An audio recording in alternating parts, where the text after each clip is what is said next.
ഈ സോളോ ട്രിപ്പിന് പോകുന്ന ആൾക്കാരെ കണ്ടിട്ടില്ലേ? നിങ്ങൾക്ക് തോന്നുന്നുണ്ടോ ഇവരൊക്കെ യാത്ര പോകുന്നത് ഈ ലോകം മുഴുവൻ ഒറ്റയ്ക്ക് കാണാൻ വേണ്ടിയാണെന്ന്? ഒരിക്കലും അല്ല. അവര് കണ്ടു തുടങ്ങുന്നത് അവരെ തന്നെയാണ്. ഒറ്റയ്ക്ക് യാത്ര പോകണം തീരുമാനിക്കുന്ന നിമിഷം എല്ലാവരുടെയും വിചാരം എന്താ അറിയും? ആദ്യം മനസ്സിലേക്ക് വരുന്നത് ഭയങ്കരമായ ധൈര്യമാണെന്നാണ്. ഒരിക്കലും അല്ല.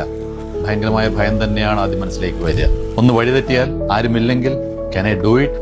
ഇങ്ങനെ പല ക്വസ്റ്റ്യൻസും മനസ്സിലേക്ക് അവർക്ക് വരും. പക്ഷേ ഒരു ട്രെയിൻ മിസ് ചെയ്യും, വഴി മിസ് ചെയ്യും, ഒരു റെസ്റ്റോറൻറ്റിൽ കയറി ഒറ്റയ്ക്ക് ഫുഡ് കഴിക്കും, ഒരു സൂര്യോദയം ആരോടും ഒന്നും മിണ്ടാതെ ഒറ്റയ്ക്ക് നോക്കി കാണും.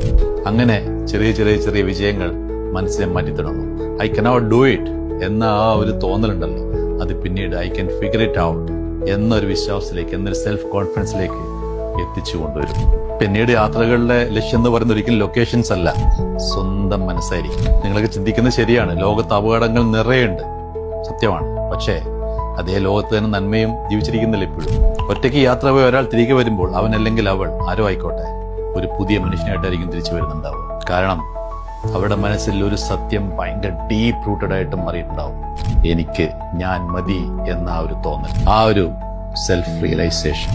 അപ്പോൾ യാത്രകൾ ലോകം കാണാൻ വേണ്ടി മാത്രമുള്ളതല്ല, ചില യാത്രകൾ നമ്മളിലേക്ക് തന്നെ മടക്കി കൊണ്ടുവരാൻ വേണ്ടിയും കൂടിയാണ്.